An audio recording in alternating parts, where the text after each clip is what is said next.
This is the emergency podcast system. This is not a test. Movies are bombing all over the country. They are posing as movies you already know. They may already be in your theaters, your neighbor's home, or even your own. Do not panic. Specialists have been dispatched. They will help you identify these pretenders and defend you against this invasion of the remake. Please stand by for further instructions. And welcome to the Invasion of the Remake podcast. I am your host, Jason Bishop, and with me today is Trish Coughlin. Hello, everybody. And Sam is got family obligations because it's Thanksgiving here in Canada as of this recording.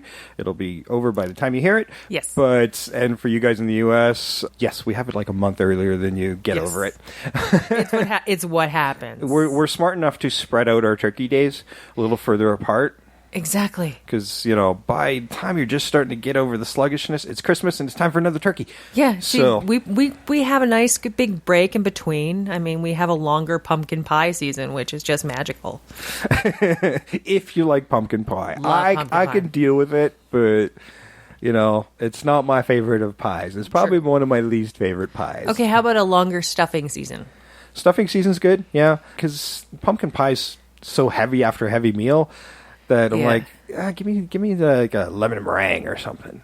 I don't know. Something It's actually lighter, fluffier. It's one of the lighter pies if you don't have whipped cream on it.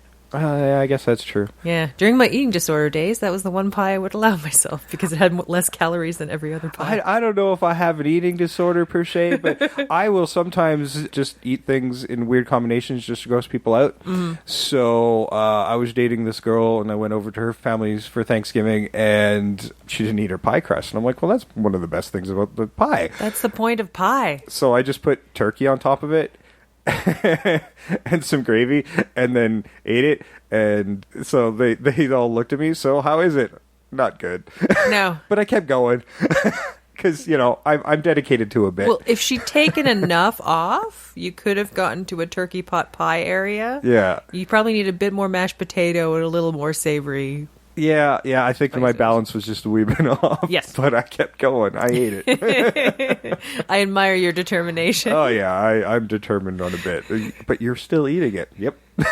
When it comes to food, that's where I have my most determination. To finish eating it. Not to not eat it, but to finish eating it. Yeah.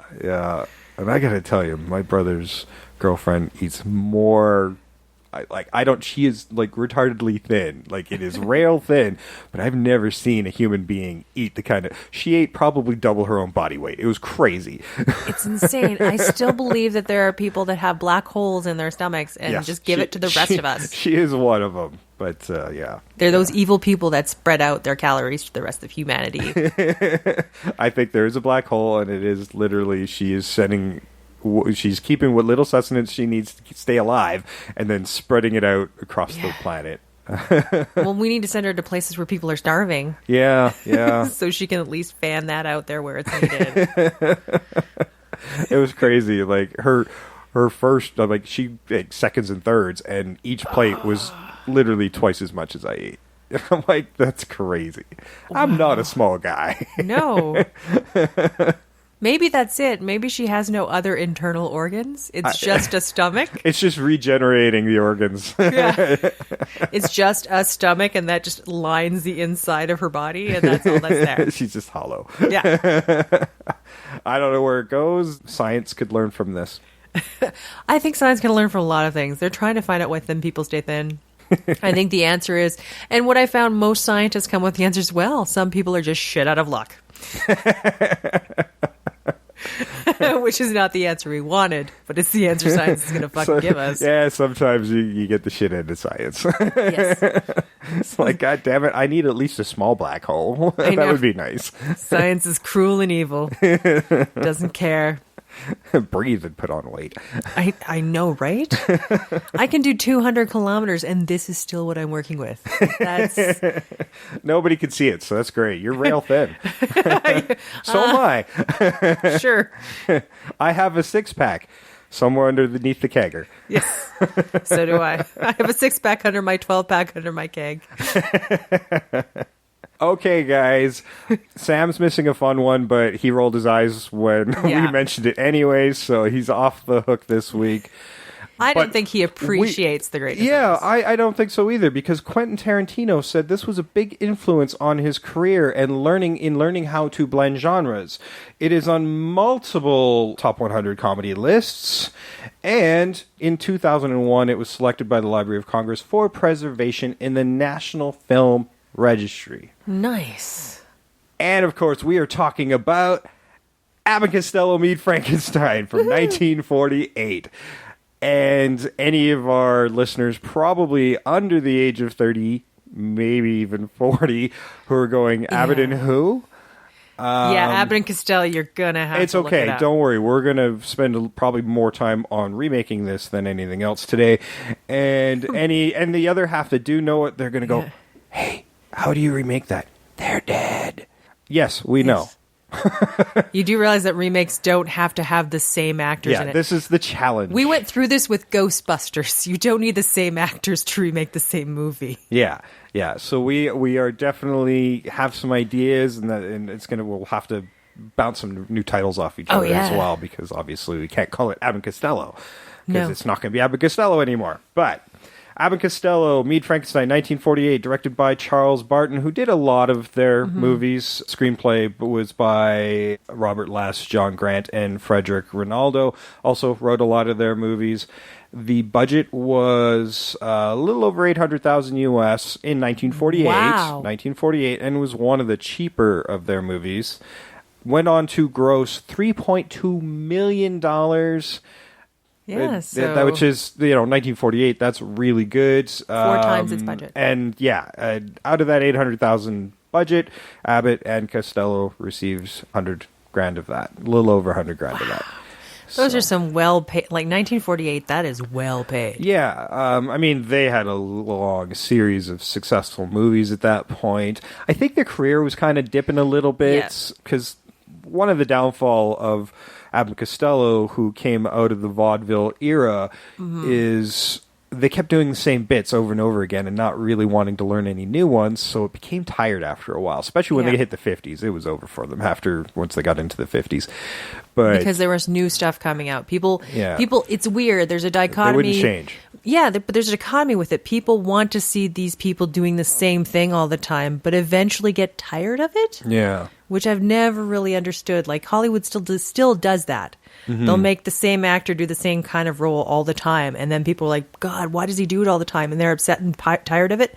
But that's because we keep demanding it, and then it's just a self-fulfilling prophecy. I don't think it's as bad as it used to be, but they're still very guilty of it. Yeah, absolutely. And I don't think it's as necessary to, fill that niche. I mean, maybe that's just because that's what these guys knew, and they really were unwilling to learn anything else.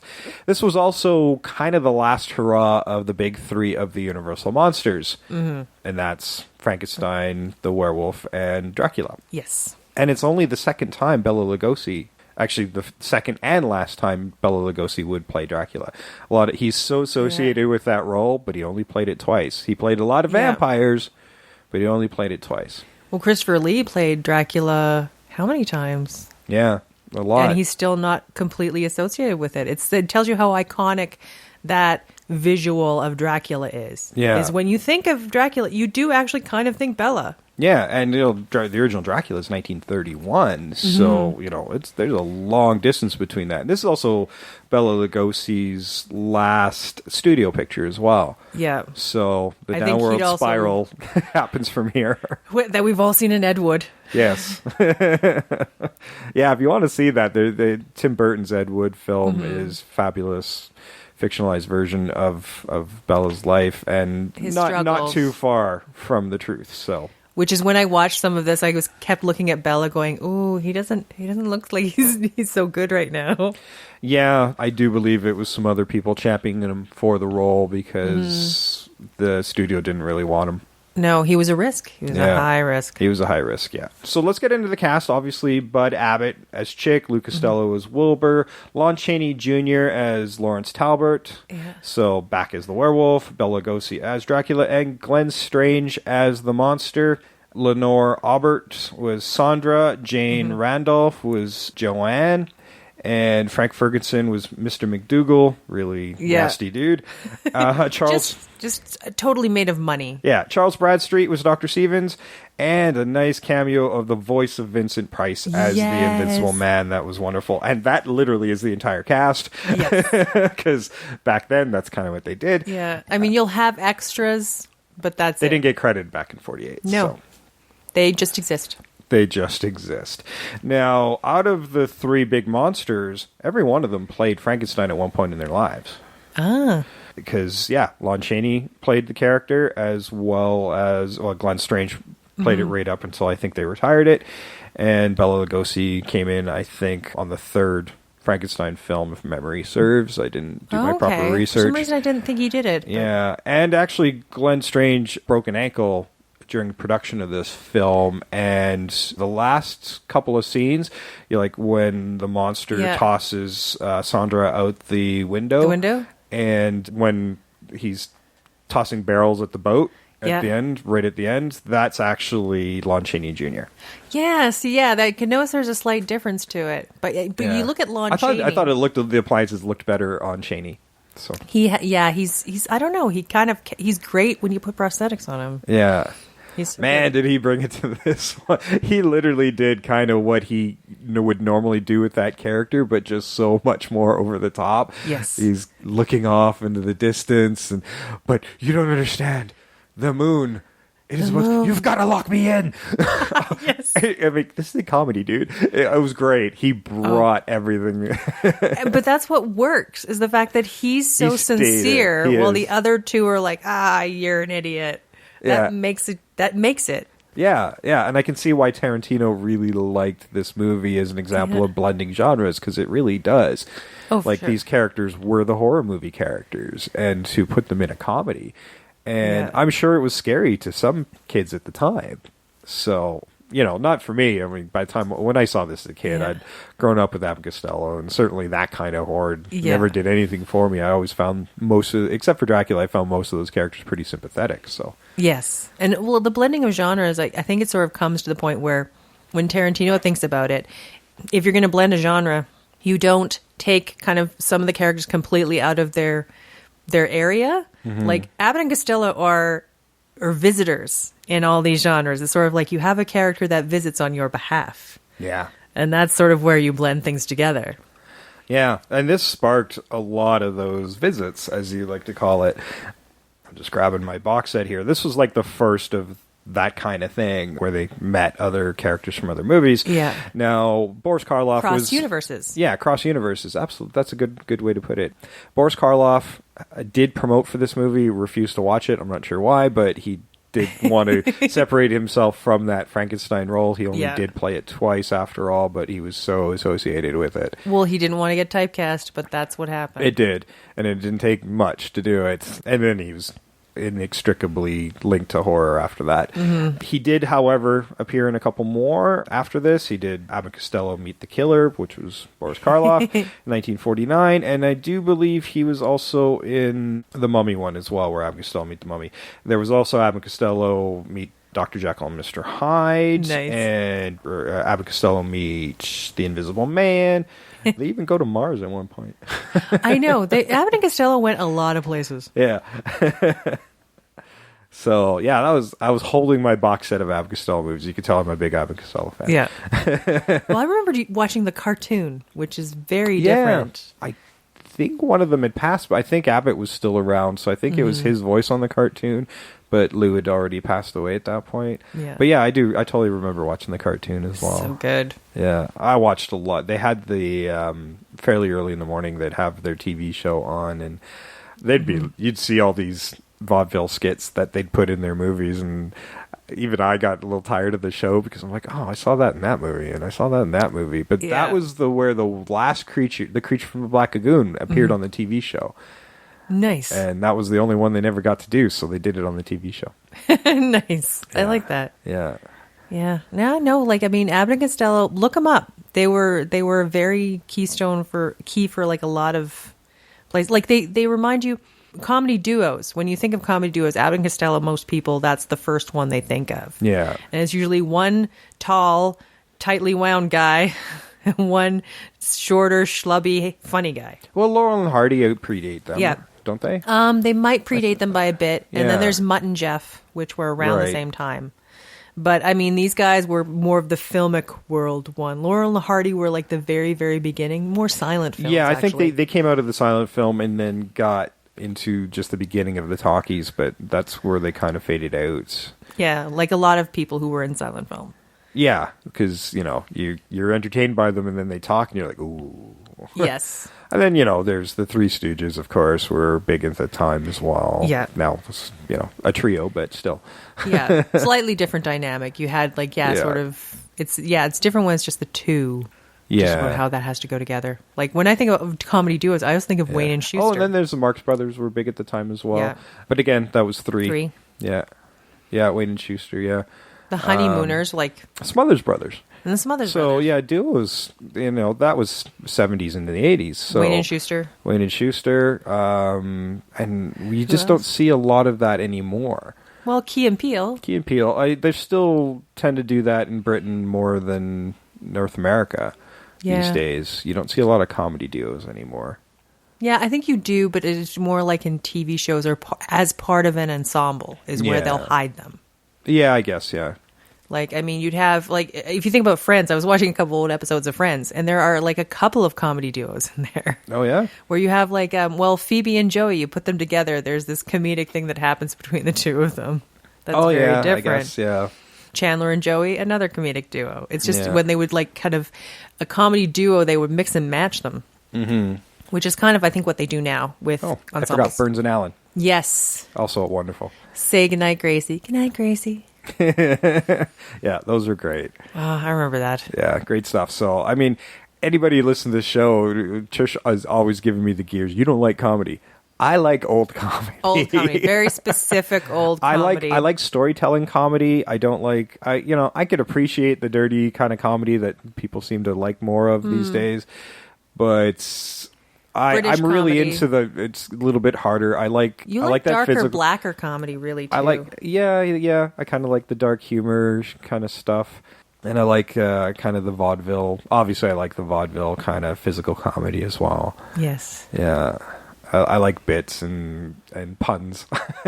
Puns. Abbott and Costello did a lot of that. Oh, yeah. Like the one line in this movie where they're fighting over women, and at the beginning of this movie, he's already dating a gorgeous woman, and Abbott's just dumbfounded because he's this dumpy little guy. Mm-hmm. And then later on in the movie, another hot girl takes interest in him. I mean, both Yeah. have their ulterior motives and using him, but what is with you? And there's this argument. Well, you could share one. Remember, I share all my things. Yeah. And you remember that woman?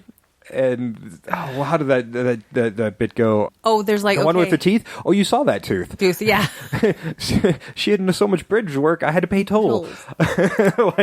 Just that wordplay. I always love the wordplay. I like the other one, too, where he talks about, okay, yeah, if I had 2 hats, I'd share a hat with you. If I had 2 cigarettes, I'd share a cigarette with you. If I had 2 pairs of shoes, I'd share 2 pairs of shoes with you.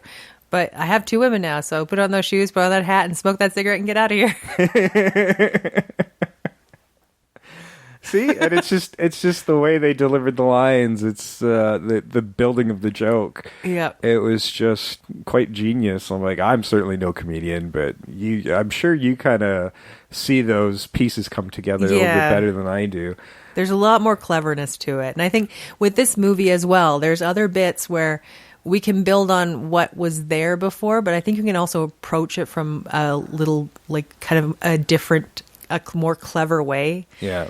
Because this one, the only thing I didn't like about it, and this is just an Abbott and Costello thing, is the dynamic of one straight-laced guy yelling at the other guy. And that sort of gets a little tired after a while. Yeah, it's usually, especially if you watch a lot of these movies, that's why I space out the Abbott and Costello movies a lot, is because it really is just Bud Abbott yelling at Lou Costello all the time. And just making him look like a loser all the time. And half the time, Lou's kind of one-upping him in a sly way. True. Like, I mean, pretending to be dumber than he actually is sometimes. well, you were talking about Laurel and Hardy too, and their dynamic is slightly different as well. Mm-hmm. Because you'll have, like, you know, the guy who's supposed to be the stupid idiot, but sometimes outsmarting the guy who's supposed to be the smart one because he's obnoxious, which is a different type of doing. Yeah, that was the role reversal because the fat guy was the smart one on that duo. Yeah, and then the honeymooners, Ralph Cramden, and oh god, who was the other guy? I can't remember. Ed. Oh yeah, Norton. Yeah. Norton was the idiot, and Al Cramden was like the big pompous ass. Yeah, totally. Well, I'm going to run the trailer for this, and we'll come back. We'll talk a little bit about the movie, and I know we're chomping at the bit to get to our remake stuff, but we'll talk a little about the movie, and we'll get there.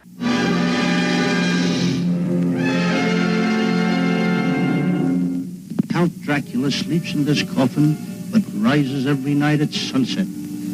Chick is right. This is awful silly stuff.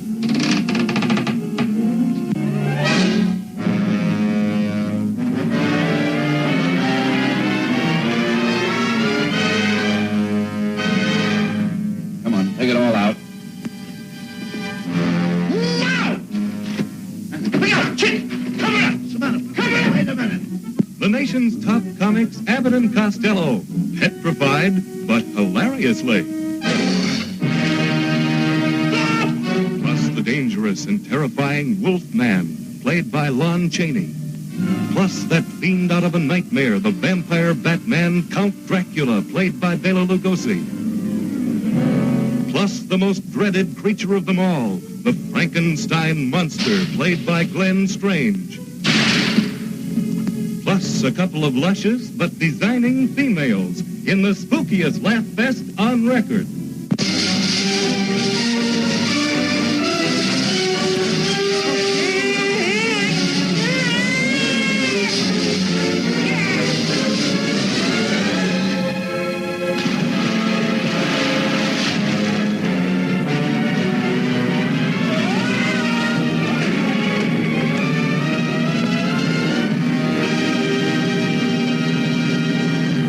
All right, Abbott Costello. Gotta love him.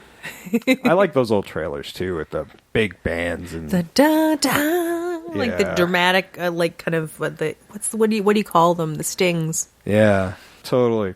So, all right, we'll talk a little bit about this movie here. Basically, Abbott Costello, at the beginning of this movie, they work in a package delivery factory or whatever. Yeah, I think they work it's at not the quite train the station. post. Yeah, it's a shipping thing at the train station. And much like the conceit, they're constantly going job to job to job. Yes. It's always like one of those little hooks that pulls them into the situation with whatever I think they're do. largely unemployable. So Yeah. they have to have a new job with every show. They actually said they'd only been doing it for 5 days. Yes. they're I don't know, they keep getting jobs. Yeah, it was easy to find employment, I guess, in 1948. Well, it's hard to track down references. I mean, you have to wait for an operator to spend hours trying to call outside of London. So if you move far enough away, nobody will ever know you were a terrible employee. Yeah, totally. So we've already met Joan in this opening scene, and not Joan, Sandra. Sandra. I'm getting my chicks mixed up. Sandra. Now she's got an interesting accent all of her own. I think she's also got that Transylvanian accent, a little bit buried in there. And she's like very, very kind of high class. She's very elegantly dressed. Yeah. Obviously somebody who should not be enamored of Wilbur. No, who is not at all. And that causes tension between him and Abbott for sure. And she's very, very concerned about Lou's brain. Yes. Wilbur's brain. Yeah. Which you find out later, it's sort of like, it's a concern, but not in the way you think he'd be concerned. No. Like, she doesn't think he'll, like, quote unquote damage it in a way that's already been damaged. Now, unbeknownst to them, like, Sandra knows Count Dracula. Yes. And Count Dracula wants to control the Frankenstein's monster. Mm-hmm. And right now, the brain that's in there just won't do. No. So he wants something more pliable and that will fall more victim to those hypnotic charms that he has. Yes. And part of my Frankenstein, that actually plays into that. Awesome. So So that's kind of what's going on there. Now, Mr. McDougal Yes. also has 2 packages arriving and wants them delivered immediately to his Haunt of Horror, or Yes. whatever it's called. McDougal's House of Horrors. House of Horrors, Or something like Museum that. of Horrors. So they got these 2 big crates in there. Now, before he arrives, they get a phone call from this gentleman in London trying to warn them not to deliver the packages. Yeah, no matter what. Yeah, this is Lawrence Talbot. That, of course, is Lon Lon Chaney Jr. So anybody who knows the Universal Monsters, they know who this is. Yes. And about mid-phone call, because he's been waiting for the operator to connect him for quite some time, and he's Yes. getting impatient. And about in the middle of the phone call, the moon comes out, and he Yes. transforms mid-phone call. So it just sounds like he's barking it on that phone. And so they don't take it seriously. No, and Lou's barking back. Yeah. Why would you put your dog on the phone? What's wrong What's with going you? on? So they don't take the warning to heart and No. go grab those packages. And there's lots of physical comedy in here. And Mr. McDougal shows up, and he's just a right dick. He's like yelling right away. Oh, he's mean. Like, he's terrible. Like, I can see him as like he's a Scrooge's miser type of deal, where he's like, I've bought these things and they better be in 100% good condition. And if you didn't do it right, like, he needs the insurance adjuster to come to make sure, because he's like, I think you wrecked things and I'm going to get paid for it. Yeah. So he's under the impression he has the remains of Dracula and Frankenstein that he's going Yes. to put on display in his House of Horrors. And yeah, I can see where that would be a big attraction. He'd be very concerned, because these would be star attractions. I'm not sure why they're the ones that have to deliver it, but it is, because it's Abbott and Costello, so of course they do. Yeah, I don't know. It might be because it's just a part service that used to happen. If it's Maybe. a large crate, you would deliver it, I guess. Yeah, so they deliver that thing that night. I'm guessing there's a bonus or something involved. I don't know. Yes, yeah, and which brings it, like, how long do they work? It's very late at night. Yeah, so like they didn't have work hours, and like he did say he works. Actually, that another joke good he joke. says about the unions. Yeah, I work 16 hours a day because I'm union. What do you mean? Isn't that only 8 hours a day? I belong to 2 unions. So maybe that's it. Exactly. But yeah, and they have to deliver it to a place where they aren't supposed to turn on the lights. Which makes no sense. No. No sense. And of course, that's where some hijinks. Every time Abbott goes off to do something, that's when crates start moving around. No, Costello goes, isn't it? But Abbott, Lou Abbott Costello. moves out. Oh, there you go. Yeah. So Abbott, every time Abbott leaves, things are moving around, and this is some classic vaudeville stuff, especially with the candles, right? And who's called Chick in this one? Chick is Bud. So is Chick- is Bud Abbott. Bud Abbott, yeah. And then Lou Costello is Wilbur. Yes. So yeah, if you hear us talking about which one's which screwed me up, because I didn't realize, like, I thought they were just going by their names when it said Abbott and Costello. At a couple of times, there's some scenes where they're yelling at each other, and then they actually call each other by their real names. So that didn't help. No, okay, that could explain my confusion, because I'm Yeah. like, wait, but that was Chick just a while. What is Chick just short Yeah, for Costello? there's a few That's times the confusing. flubs make it in. Yeah. Because there's short shoot times with these Yeah. things back in the day. So there's a scene later on where Lou isn't watching where he's sitting, so he's literally sits down on the Frankenstein monster. This Yes. weakened monster. He's kind of weak through most of the movie Yeah. until later part of the film, so he just kind of sits down on the monster's lap, and you can kind of see Glenn Strange cracking. I guess they shot that scene multiple times, because Lou would never do the same thing twice. No. So you can kind of see in the scene that the monster's smiling. Yeah. He's trying to hold it in. Well, I think the monsters also, sometimes I noticed he's like just waiting to see what happens. Like, is this when I move forward? Because he's not sure whether the bit is over yet. I'm not sure you can see through the apertures that well. You do see him stumble in one scene when he knocks a door down. Yeah. Actually, the beginning of that scene where he punches through the door and hits Lou Costello, Wilbur, in the jaw. Yeah. That was because Lou was intentionally off his mark. Oh, man. So he was trying to get hit. Okay, that's commitment to your art. Yeah, and of course, but it turned out great, so they left it in. Yeah. But, That's good. yeah. And Lou did not want to do this movie. He said his 5-year-old could write a better script.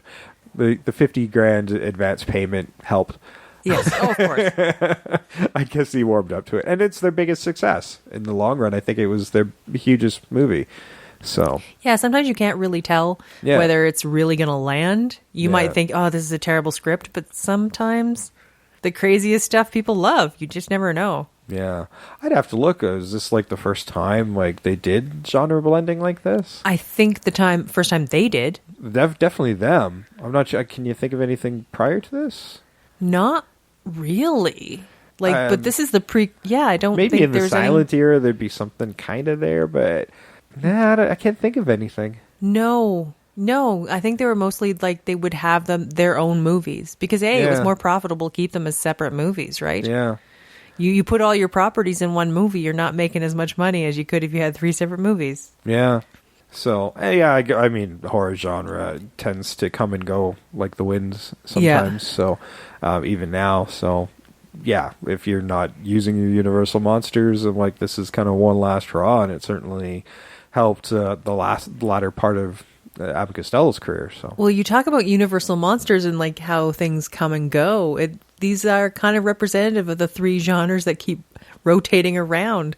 You have the werewolves, and you have the vampires, and and I think Frankenstein represents the zombies. yeah, the undead. So you have all that that circulates.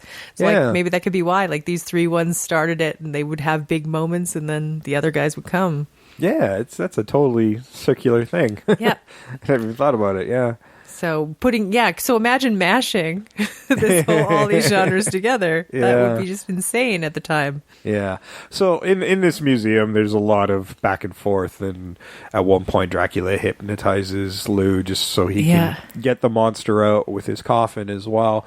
And when McDougal comes to inspect the delivery, obviously his objects aren't there, so he's accusing them of stealing them, and an insurance agent is brought in. Now, they don't know she's an insurance inspector, and that is Joan. Yes, because the night before they've met a guy who's there. Yeah. And he comes in with Mr. McDougal. He's like, but he tells Mr. McDougal that they can't do anything without a full investigation.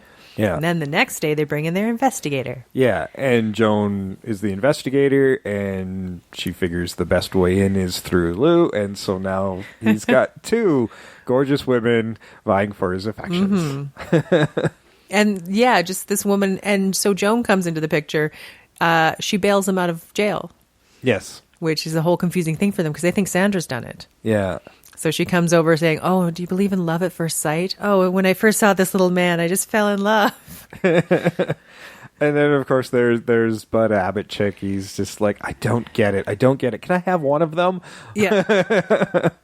No, you can't. They're not objects to be passed around. Exactly. He's like, no, they're mine. Yeah.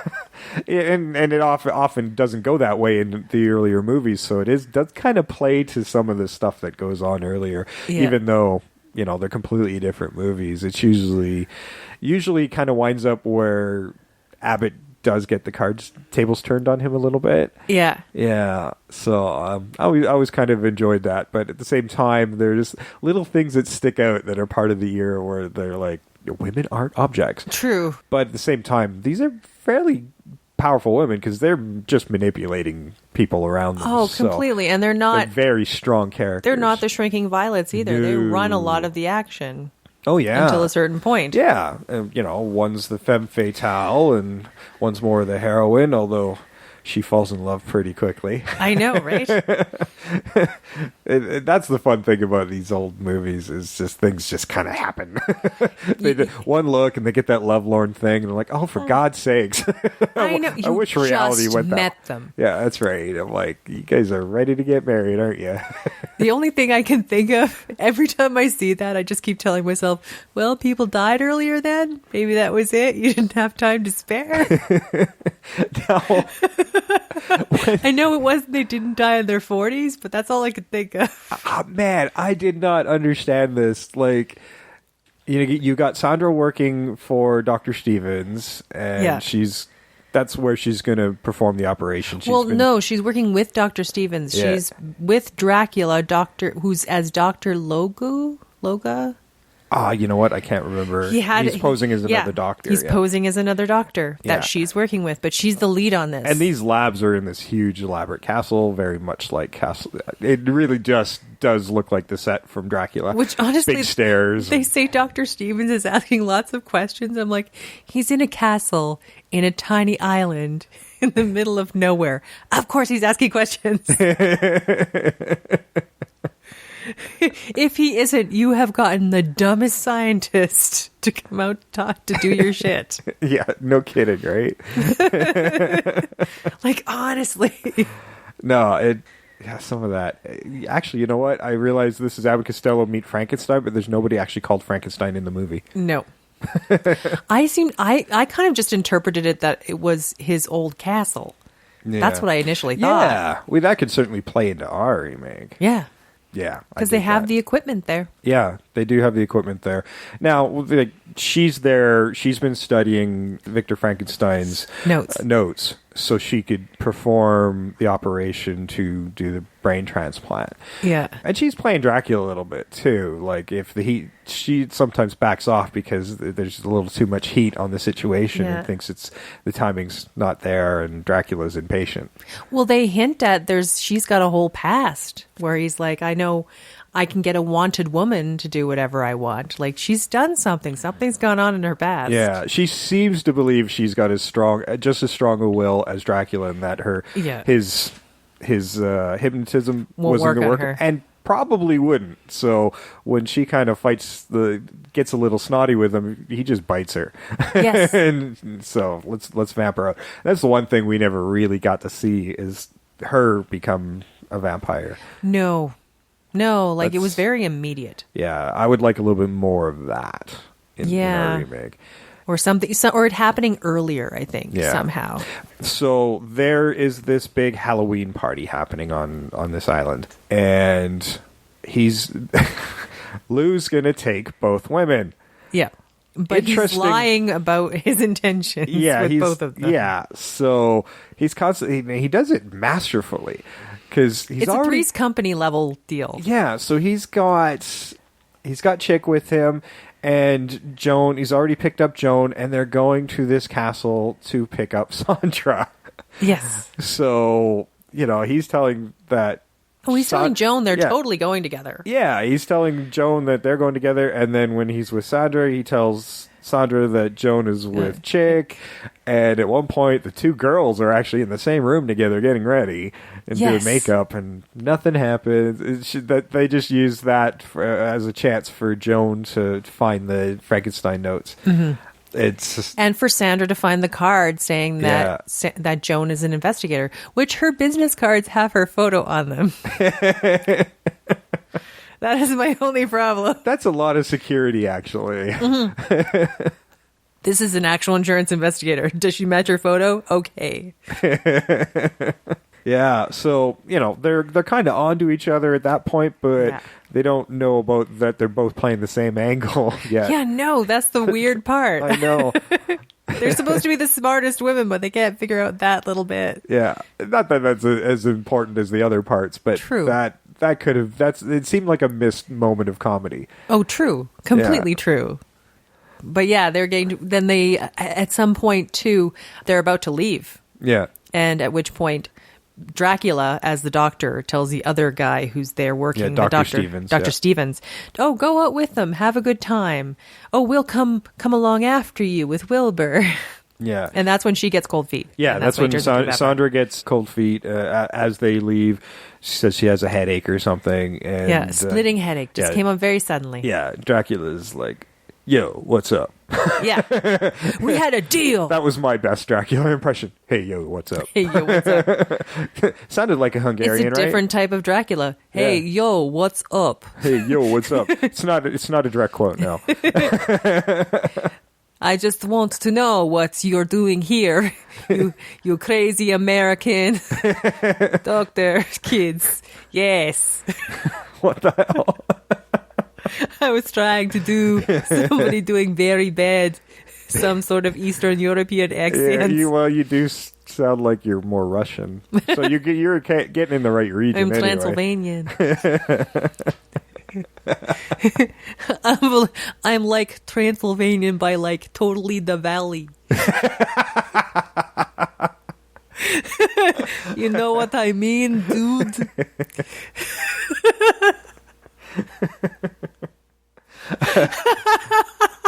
California Dracula. Oh my god. Okay, so this, I'm like totally gonna bite you now. yeah.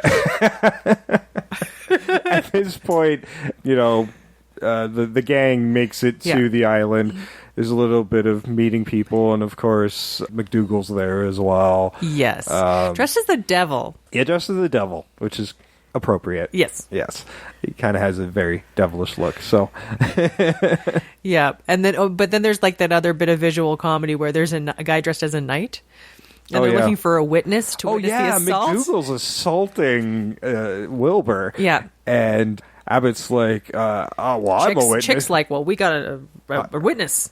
Yeah, and so the guy dresses as a knight, and just as McDougal hits him again, his visor falls down, and like, I didn't see nothing. Yeah. At that point, you're like going, these guys are the underdogs. They're the losers, no matter what. Yeah, yeah. And Chick's got a mask of the werewolf Yeah. mask. Oddly enough, doesn't look anything like their movie No. version of the werewolf, but a lot of people get them mixed up. I guess, yeah, anytime somebody's... It's a killer mask, by the way. Oh, it's a good mask. Yeah. But what I can't understand is why people are like, oh, somebody bit somebody with that mask. The mouth doesn't move. I don't know where you're thinking people are biting people with that mask. No, it was a little baffling. So when The deductive reasoning of this group of people, not good. No, yeah, Talbot catches up with them all again at Yeah. this point. And there's a few times where they're across the room from in a hotel room, across Yes. the hallway from each other, and Talbot has them lock him in. Lock him in. You have to lock me in. Which brings me to another question.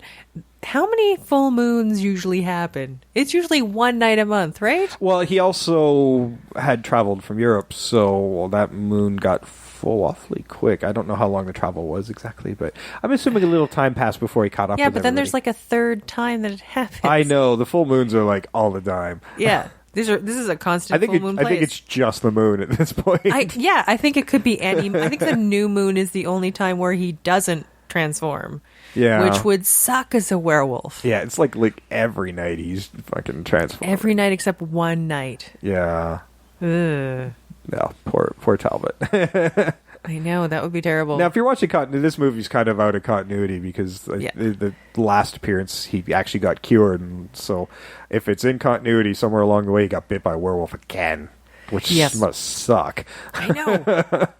But if he's been cured, at that point you're like, I know what to do. Yeah.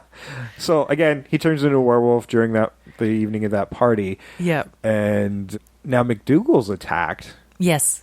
And Abbott's getting chased around the forest by him, but not Abbott. Oh, see, I'm doing it now. Wilbur's getting chased around the forest by the werewolf, but he thinks it's Chick in his mask, so he's not taking it too seriously. He's slapping around a little bit and having some fun. And this is a clumsy werewolf. Yeah, it's pretty clumsy, but it's comedy, so they're Yeah. trying to make him move a little slower. And Yes. it's more deliberate action, and yeah, that's something I would totally speed up. Yes. and then we cut back to the party, and at some point McDougal's been attacked by the werewolf. Now I'd like to think he got bit, but we don't see that. He got bit, but wasn't it before that? Before that, what happened was they're looking for Joan. Joan and Bela Lugosi and Dracula and Sandra have shown up at the party. This is after he's bitten her, and they've shown back up. So he asks Joan to dance because he's like, I'll take care of her, blah, blah, blah. Mm-hmm. And then she's disappeared. So, like, Abbott and Costello and what's the other guy? What's Lon Chaney's name in this movie? Oh, Lawrence Talbot. Lawrence Talbot. They're all off looking for her. Mm-hmm. And I think at this point, too, like, Dracula kind of gets him onto the boat with Joan. And then Abbott is also knocked out. And then the attacks sort of happen on McDougal. Yes. I think that's how it plays out. And so, yeah, while he's being chased around the forest, he finally runs into Talbot later on after he's untransformed. Yes. And he's like, oh, no, I did it again. I'll turn myself in. But did you notice they were both dressed really similarly? Yes. I love that. That's a tiny note, but I was like, I appreciate that. Yeah, so now everybody thinks it's Chick that's doing all the attacks at this party. Yeah, then they've got their own mob looking around. Yeah, so then they wind up going back to the castle. Yes. And all sorts of hijinks ensue over there. Like, there's walls that move around, and the werewolf and Dracula get into combat. Yeah. While Frankenstein's chasing around Wilbur. Which I really liked. Okay, at the end of this, there's a bit before, like, when they first show up at a thing to pick up Sandra, and there's, like, a whole bunch of hijinks there. Mm-hmm. But this second one, where they're never safe, where they're running away from Frankenstein, they get into a room, like, oh, we're and there's safe. The werewolf. And the werewolf and Dracula are fighting into that room, like, oh, no. So they have to leave, go into the next space. Oh, no, there's Frankenstein, and he comes after them again. They go, like, oh, go into a room. Oh, we're safe. And then there's Dracula and the werewolf, like, no. Interesting tidbit, by the way, when Dracula is transforming to the bat and vice versa, where it's clearly animation. Cartoon, that's Walter Lantz from Woody Woodpecker.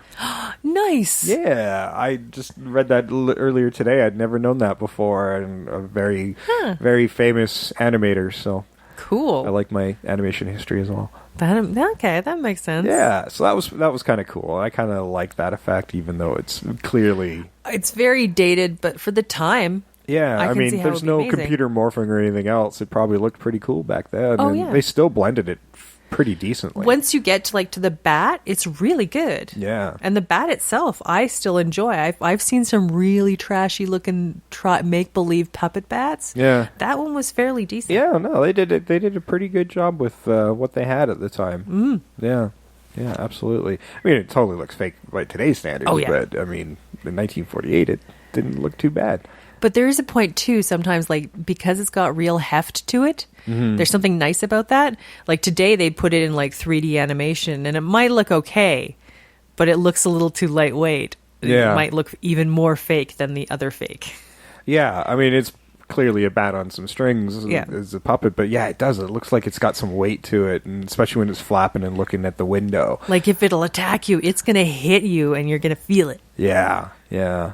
That's kind of cool, yeah. So, but yeah, so you get back there, and Abbott and Talbot hide for the day because they're like, well, Dracula can't do anything till the night, and they're still hiding from the mob. So they wait until the night to go back, which I found weird because I'm like, well, if you know he's weak, why not just take off in the daytime? Yeah. This is your optimum moment. Yeah, yeah.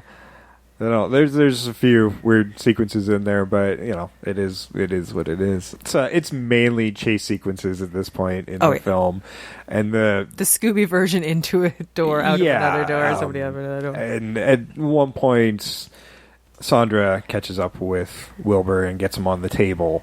Yeah, yeah. So she's starting to prep for. Well, the no, surgery. this is after he calls him back. Yeah, he calls Wilbur back. I love the moment when he's Wilbur's pretending to be Dracula on Frankenstein. Yes. When they're getting chased around. It's Abbott and Costello getting chased around. So they come out this room and he pulls this tablecloth. Everything stays put. Yes, and it's he's awesome. like, ah. And he breaks the fourth wall on that. He just kind of like, eh? I love that bit. I was like, yes. In the middle of a chase, if you did that, you'd be like, I rocked that. So he comes out the door and he's got this black thing over satin tablecloth, thing, and he's doing the hypnotizing thing on Frankenstein. Back and back, and the monster goes, "Yes, master." And he pulls it down. He looks at. He thinks I'm Dracula. He thinks I'm Dracula. Idiot. Oh shit! They have to keep running again. Continue the run. Yeah. Oh, I was really surprised that moment when like he's in the lab and they're prepping him to take off the top of his head and take out his brain and put it into Frankenstein's brain, and then they have a big fight and like Frankenstein throws Sandra out the window. I know. Even I found that. I've seen this movie a bazillion times, and I find that shocking every time. Like that's a horror movie moment. It's true. Yeah. But I mean, she was on the wrong side, so. Yeah, well, this follows the rules back then of whatever the governing body of the cinema was. It was all movie monsters must die. Mm-hmm. And even though at that point she'd been turned into a vampire, she's Yes. a movie monster. So she had to go. She had to go. So yeah, she gets tossed through this window, and Dracula and the Wolfman's tussle ends in a similar fashion, where Dracula transforms into the bat, the Wolfman dives onto the bat, and they go over a balcony into, of course, it's a cliffside balcony, so lots of rushing water below. Rocks below. It's a great scene. It's so good. It could have been any When I of the saw it, I other- was like, no. Yeah, it's a great ending to a serious Universal monster movie. So they're out. Because I felt bad for the Wolfman, because I'm like, all this time he was just trying to help. Yeah, but and that's the tragic part of that character is he can't control himself. I know, which is weird though. Like he's uncontrollable, but he knows enough to attack Dracula. Yeah. Like you could see, like maybe there's something just so deep ingrained that he's like, this is I the think person to that's attack. more of a primal thing, like, no, I'm the alpha dog. No, I'm the alpha dog kind of thing. Okay, yeah, probably. I think for him, for the werewolf, it's probably primal. Knows this is the chief competition on the prey that's in the room. I would think. That's just how I like to think about werewolves. Oh yeah, no, I'm down with that. I hadn't considered that bit. Yeah. I guess I just always like to humanize it because I'm I'm like, already putting, that's all part of my remake stuff, so. yes. Oh, for sure.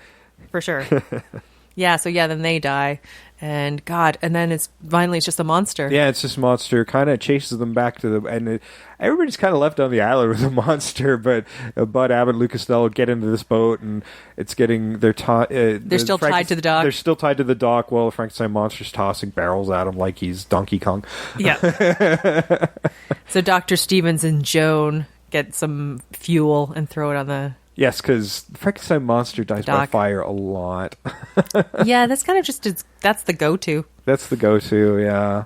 Well, that's why you have pitchforks and torches. Yeah, I'm not sure where they're going on this little boat, but yeah, so they're paddling out on the boat. I think they're just going away. They're just going anywhere away from it, and up comes this cigarette, and that's lit in the middle of the air.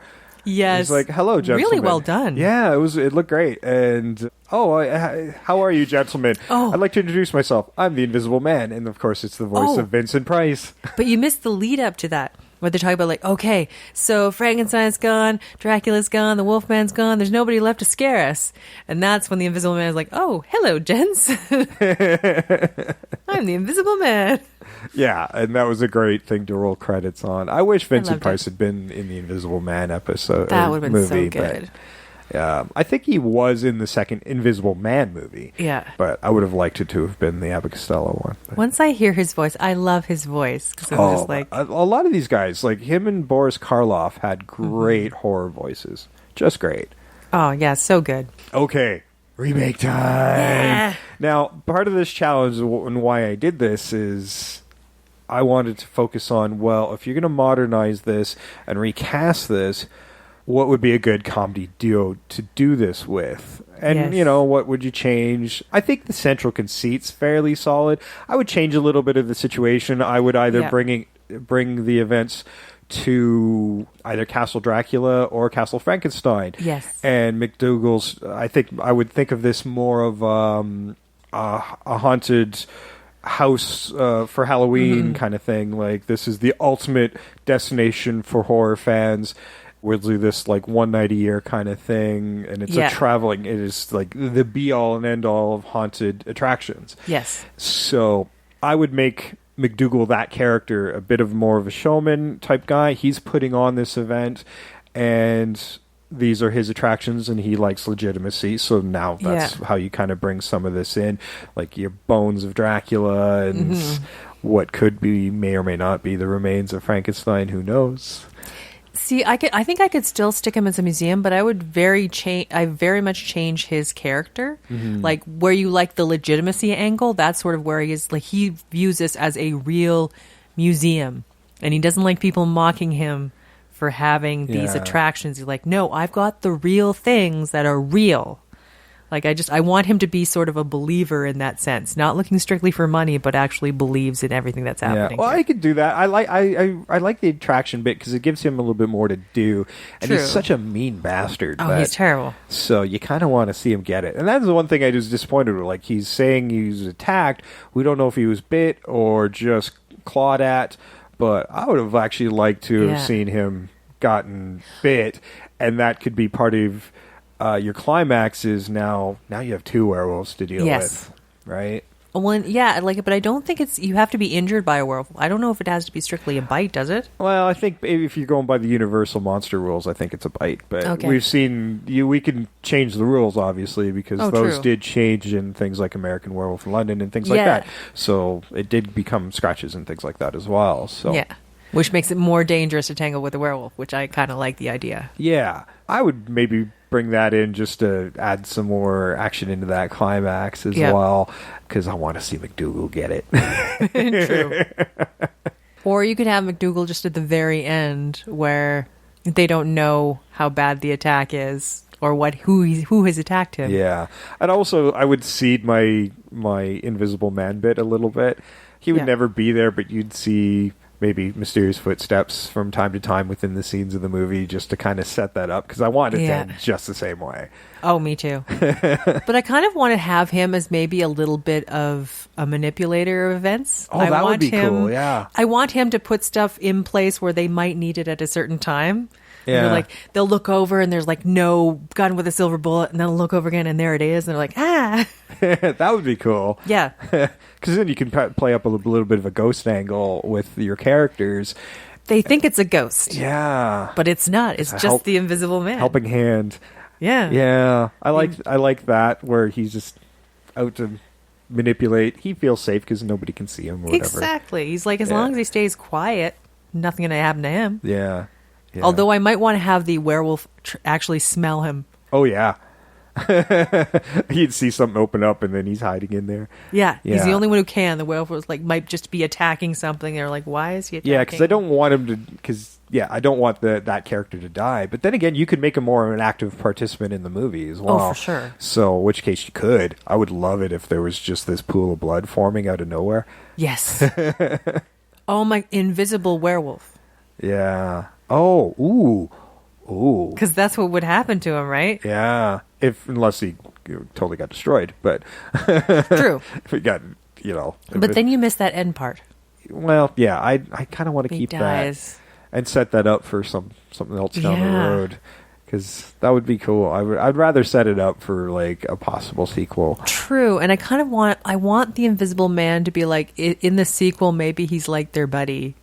Like they're fighting something else, but the Invisible Man is with them. Yeah. I like that. Because I'm like, I don't feel like I hate every movie they have the Invisible Man. He just becomes this real creep just because nobody can see him.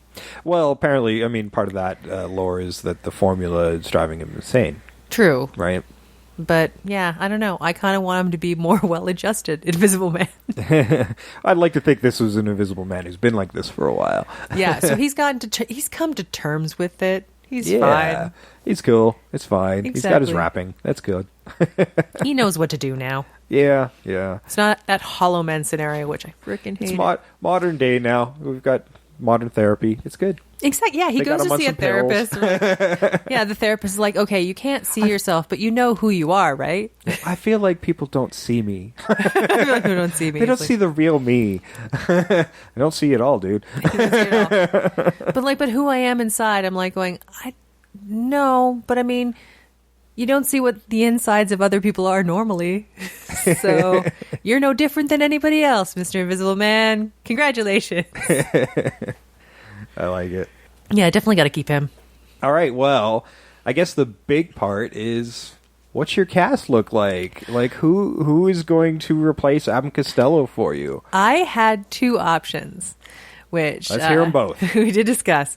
My first option was Troy and Abbott from Community, which is Donald Glover and Danny Putty. I like both those actors, but as somebody who's not seen Community, it has less impact for me. Oh, okay. Well, let me tell you a bit more about their dynamic. Like, Abbott is sort of more of a person who doesn't really understand, like, human interactions. He's very sort of robotic but childlike. Very sort of he might be a little bit Asperger's, something like that. Doesn't get human emotions. And then you have Donald Glover, who's his friend Troy. Troy loves everything. He's so sincere. He's got a big heart. That's who they are. So like my dynamic with this movie with those two would be that Abbott knows about all the monsters and is the believer. Troy doesn't really believe, but he's like, he'll go along with it. But a lot of stuff just sort of happens to him. He's the one who women are trying to get with and who all this stuff happens to. But Abbott is the one trying to kind of, convince him how to deal with this. Yeah, Because he also suspects the women as well. Because he's like, okay, look, I'm not saying that you're not attractive, but I'm just saying, where did these women come from? And he's also very pop culture oriented. He's like, if this were a movie, they'd be manipulating you for some good reason. So they're in on the joke. I like that. Yeah. It's not just the dynamic doesn't have to be that strict. One guy's funny, one guy's the straight guy. Doesn't have to be like that. And then my second match was Kristen Wiig and Melissa McCarthy. And our audience collectively groaned, but I think this is awesome. It's great. They're a modern day Abbott and Costello. Yes, I totally agree. They are a wonderful female duo, and you don't get that very often. So no, and the dynamic between the two is you might have like Kristen Wiig is still more straight laced, and Melissa McCarthy still brings a lot of like just outrageous stuff with her, but it doesn't have to be strictly that same way. Like Melissa McCarthy can also be the blustery one who says she's right, and Kristen Wiig can also do the same kind of thing. You get more of a flowy dynamic, which I quite like. So right. I think you could totally do it with this too. Right. I like that duo better. I mean, I like the idea you have with that first duo, but I don't know. I would just as you said it, I want to see it. Oh yeah, like it's wonderful. It would be so good. Yeah. And I mean, they're a winning combination. Okay, I'm going to save your monsters. Yeah. Okay. My team and my movie, by the way, is going to be directed by Edgar Wright. Nice. And that leads into my Chick and Wilbur, and that is Simon Pegg as Chick and Nick Frost as Wilbur. Nice. Now, we have seen these guys do 4 movies together. I want that dynamic from like Shaun of the Dead and Paul. Yeah. I think that's just about right. Like, both characters are kind of dumb, but they're more on an even keel, where it's usually Peg that's still more the attractive and usually has the girlfriends and things like that. So I liked that dynamic moving over to Frost. Yeah. And I can just see how that would look like an Edgar Wright movie with this kind of the over-the-top little bit of gore effects that are a little cartoony. And I think that would be a wonderful dynamic. And they're such a wonderful team together. I would want to see them in multiple things. And it's something I think that like the director and those two guys, because they would also be the writers of the film, I think it's a genre they would love to do. Like, they've already done the zombie thing and stuff, but you could tell they love that geek genre stuff. Oh, yeah. And so, just me mentioning it, I'm like, I can just see them, like, really liking this and kind of reworking the idea and really going for it. Yeah. And also having, like, I think what you saw, the Paul and the Shaun of the Dead dynamic, where these guys aren't, like, your highest-end guys. Yeah. They're, like, your average Joes that are trying their best. Yeah. Well, even then, not trying their best. Yeah. They will half-ass it if they can. Yeah, and that's just it. I don't want them to do Abbott Costello routines. No. I want them to kind of do the thing they're best at. Yes. And that's with all these duos they're coming up with. We want them to do what they're best at with these characters. Reacting how they would react. Yeah, reacting how those characters react, not Abbott Costello. So it'd be a very different watch, but I think just as enjoyable. You know. It would totally work. Especially those average kind of Joe characters thrust into like these heady scientist types and the businessman and how they would react to somebody yelling at them. And yeah, and like because they'd be snarky about it. They would be snarky about it, but again, I think the other part of it that we hadn't really considered or we hadn't discussed, but we've just sort of implicitly know about it, is the friendship between the two is the most important part. Yes. Everybody else is outside their bubble. Yes. And is just they're completely different from them. So like the important thing is that they get this figured out. Like they're together for the whole thing. You know. Yeah, that's true. Yeah, I mean that I think is very important, and you want to keep the dynamic that best works with these characters. But it really is about the friendship of two people surviving in this crazy world that is going to be this whatever universe we call of it. magical creatures. I was trying to come up with a title for mine, and I'm like, frost pegging Frankenstein? No, can't call that. Can't call it that. That's a different thing entirely. No. Frost pegging Frankenstein. Is that what you said? That is what I said. So I'm like, no, we can't go there. No, that's horrible. That would be the rule 34. That's the rule 34 of your movie. See, we're not even just remaking the movies. We're getting to the porn remakes of our movies. Like immediately in the title. I know. Yeah, it's trying to figure out the right. But the thing is, you don't even have to have, I think, maybe even Frankenstein in the title, because it's Frankenstein, the Wolfman, and Dracula. Yeah. So I don't know what you'd put in it. I don't know. I'd like to maybe take one of those cheesy titles that you would have had like in the 40s where it's like Son of Frankenstein or Castle of Dracula. And, I'd like something like that. Ooh. Like the fact they call it Abbott and Costello Meet Frankenstein, but they meet a lot of people. They meet a lot of characters in this movie. You could do it like a long title that doesn't make any sense. Like it came from that weird creepy castle on the island. I mean, come on. That looked like a creepy castle. And everybody that still has standard marquees is like, fuck off. Yeah, but at that point you just say, like, just put it came from the creepy castle. Yeah, I like that. Okay, we'll go with that. Yes, because that covers everything. Because I'm keeping the castle.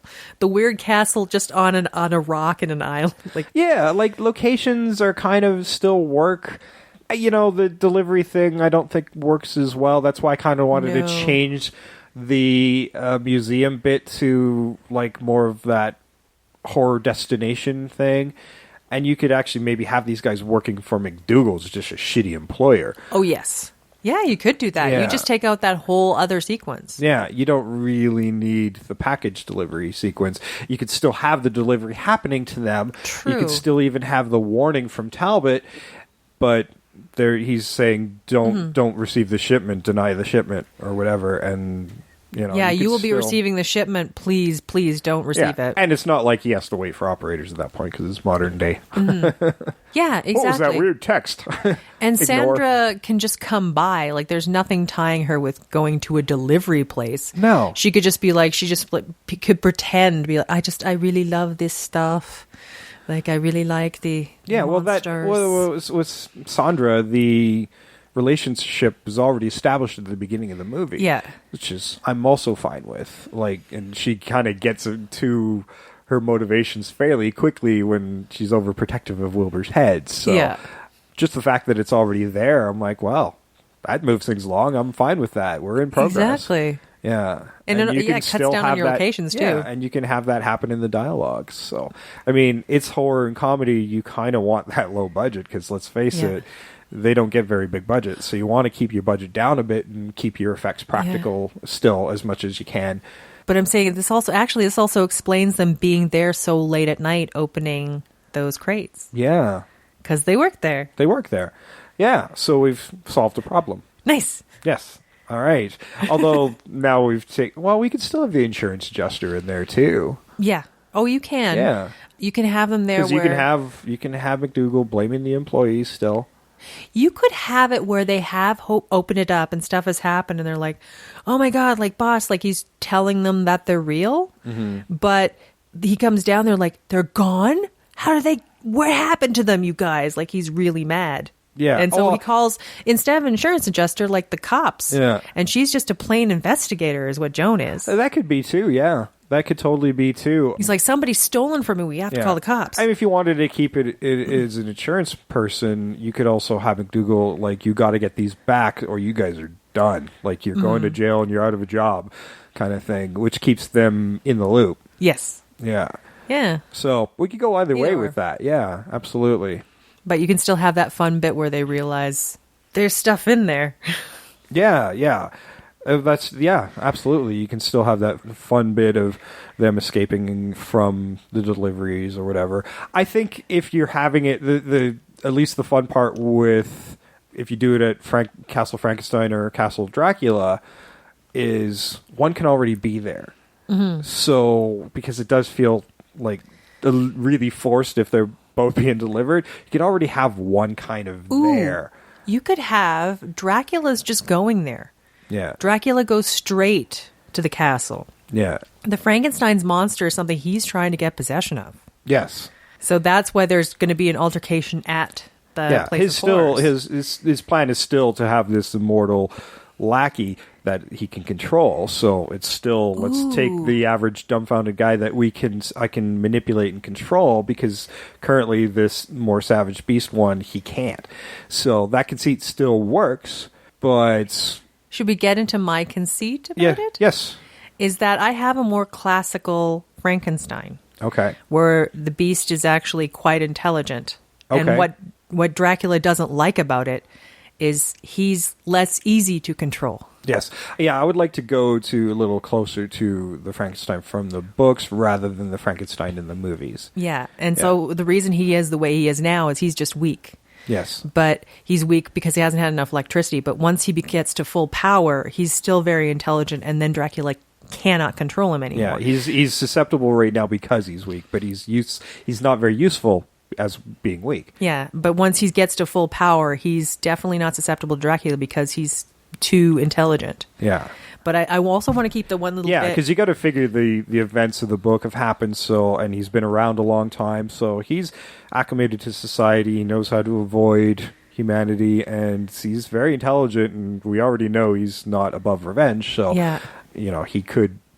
And everything still works. Absolutely, I like that. And he's also very supernatural. And that so certainly plays to my casting. So. Oh yeah, plays to my casting. Well, what I would have originally done, but I had to recast because my Frankenstein, I probably would have killed him if I left him the way it was. So. Yes. Well, the other thing too is there's a tiny note where Costello, Abbott. Costello, I can't remember who it is. Okay, Wilbur. He's sort of been hypnotized by Dracula, but he comes out of it just briefly. I kind of would leave a little bit thing like he is somehow harder to hypnotize because he has ADHD or something. He can't concentrate, and so it's really momentary hypnotism. Yes, it's like it's fuzzy for a minute, and then like, oh, shiny. That would be great. I love that. That would be a great bit. So but that's what Dracula doesn't know, that this is actually a worse brain, because he would have to spend constantly time trying to keep hypnotizing. Well, maybe he changes his mind halfway through and say, well, let's go over the other one. Yeah. Yes. We'll use him as a backup brain. Yeah. He figures it out halfway along and like, well, let's go with Chick instead. Yeah. Yeah. The slightly more intelligent of our duo then becomes the brain he wants. Yeah, but he's, not intelligent enough. So. Yeah. Yeah. I like that. Yeah. Yeah. There's a double turn there. I like it. So much fun. I like it. Okay, well let's cast our monsters and the rest of our cast here, because now the meat and potatoes is starting to come together. So let's get to our monsters and the rest of our supporting cast here. Yes. What do you got? Okay. My Frankenstein? You're going to laugh. Mm-hmm. Dolph Lundgren. I was certainly thinking big guys, and I love that.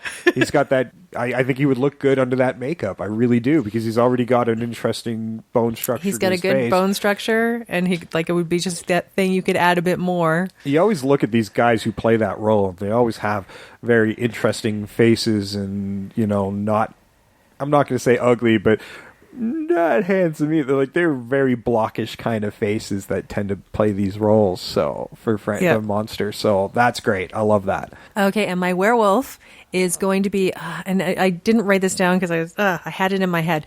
He played Anthony Scarpaccio. He was also Uno or Duo in Big Night. He's also plays Monk, the TV detective. Oh, okay. Anthony Chablou? Yeah, Chabois. Yeah, we're all terrible at pronouncing his name. That guy that was on Wings. Yes, he was on Wings. Yeah, As a Antonio character. Scarpaccio. Yeah, that's the one. Yeah. Okay, then he's your Talbot? Yeah, he's my Talbot. Okay, that's an interesting choice, but I like it. Because I think he can do the comedy of it, but it's still very much the sincerity of it. Oh, he's such a talented actor. Shabu. Shabalablu. Yeah, I'll look that up. Okay. But I may have you give your cast list first because I have my Dracula and I forgot the name. I see him in my head. I will do mine. This might sound a wee bit familiar. Okay, so my Dracula is also a very famous Dracula because I like that we went with these famous versions in the movies. So, I mean, we had Glenn Strange and Lon Chaney Jr. and Bela Lugosi, who are famous for playing these roles. So I went with Gary Oldman. Nice. Benicio del Toro. That is good. Who also played Lawrence Talbot in the Wolfman movie. Now, I didn't want to do Robert De Niro as Frankenstein, mainly because I think he's just too old to do it now. Yeah, no. But he was fantastic in that movie, Mary Shelley's Frankenstein. Make him the Invisible Man. No, he's out. He's out. So I went with another giant of a man who's actually never played the role, but I think would be very good at it. I've used him a little bit before. His name is Robert Millay. He was a big, husky dude at the thug in Sherlock Holmes, the Robert Downey Jr. one. Oh, yeah. Big the man. big giant guy. Yeah, he came from wrestling, but he didn't do that very long. He does these really massive, big guy kind of scary-looking characters, and he's got an interesting face as well. Very interesting. I think he would look great under that makeup. And I think he's actually a half-decent actor as well. His French accent might be a bit of a problem, but he's going to look great under that makeup. Maybe the monster's French now. Yeah, that's fine. Exactly. Everybody's got crazy accents in this movie anyway. Exactly. So, yeah, that was my three big monsters. Now, for my Mr. McDougal, I was a little torn because it is, in my version's an Edgar Wright movie, so I was like, I was thinking Bill Nighy, because you kind of have him in there. He's always in there somewhere. Or just because I love him so much, and he would be really intimidating, Mr. McDougal, Lance Henriksen. Yes. So, okay, I think we're both leaning a little more towards Lance on this one, as much as I hate to bump Bill Nighy. No, and you know how I love Bill Nighy. Yeah, it breaks my heart to bump him, but I think Lance would be better in this role. And, you know, he's another horror icon you can throw in here, right? Oh, for sure. And I think there should be many. So, yeah. Now, my two ladies were a little tougher, but my Sandra, I went with Diane Kruger, and she's from National Treasure, for those who don't know. Yes. Mainly because I wanted somebody with a cool accent in that role. Oh, yeah. And she's really pretty. Really pretty. And for my Joan, even though you might physically think that these roles should be reversed, I went with Rona Mitra. Nice. Yeah. I could do that. Yeah, she was in that Underworld movie. Which I liked. The prequel movie. Yeah, I love. That's actually one of my favorite Underworld movies. I really like that. And I just dig her in general. I want to see her do more big screen roles again. She mainly does television, but gorgeous woman who can do action stuff, and I think we should see her do a little bit more of that. And that's something I would bring into the remake as well. I would make everybody a little bit more active, a little more actiony, because you can have action comedies; they work fine. Yes. For my Dr. Stevens, wanted somebody a little handsome. He's a little bit older than the one in the movie, but it's very classy. Colin Firth. Oh, yeah. And he kind of looks like that guy. Still, yeah. Colin Firth still has it going on. Yeah, classy scientist guy. And I still needed a voice for my Invisible Man, and Vincent Price is long past, unfortunately. So I went with another horror icon who I think just has an incredible voice, Jeffrey Combs. Oh, nice. Yes. That would be good. Yes, I literally cast everybody in the movie. Sweet. Yeah. And especially with us having beefed up that part, too. That's even for sure. better. So makes more sense. Yeah. You left off with Robert Lundgren, and we decided it was Tony Shalhoub. Tony Shalhoub. Yes, Tony Shalhoub is the Wolfman. As the Wolfman. Okay, what else you got? Taika Waititi for my Dracula. That is a very interesting choice. Yes. I was thinking, okay, what we do in the shadows? Like he was the very fey vampire. That is awesome. It's funny. I think it's a funny, different one. He can do comedy and he can do vampire. See, the beauty of My Guys is they've played the roles before, but we know they're versatile and can do comedy. So that's kind of why I kind of stuck with it. The more I'm thinking about it, I'm like, maybe I should have made Rona, Mitra, Sandra, and Diane Kruger Joan. Because visually they both look. So I'm thinking I might switch them around. Yeah, swap those. Because Rona Mitra, because I want to see Rona Mitra turn. I want her to see her also become the sexy vampire because she's done it once already. Exactly. I'd even have the breaking the fourth wall moment and be like, again. Yeah. She's like, yeah, was this, wait. Or no, just have a break in the fourth wall when she's with the Wolfman. Just that look. Or something with the Wolfman, and like both her and the Wolfman look at the camera and they're like, yeah. Yeah, you just need the look for we know. That acknowledgement, that wink, nudge, and then back to the fight. Maybe I should change mine to Michael Sheen. Oh. Change my Wolfman to Michael Sheen and have it like that. Can he do comedy? He can. He's so fucking intense. Listen to his episodes of Doug Loves Movies. Okay. Where he's just being him. Yeah, he's funny. Oh, okay.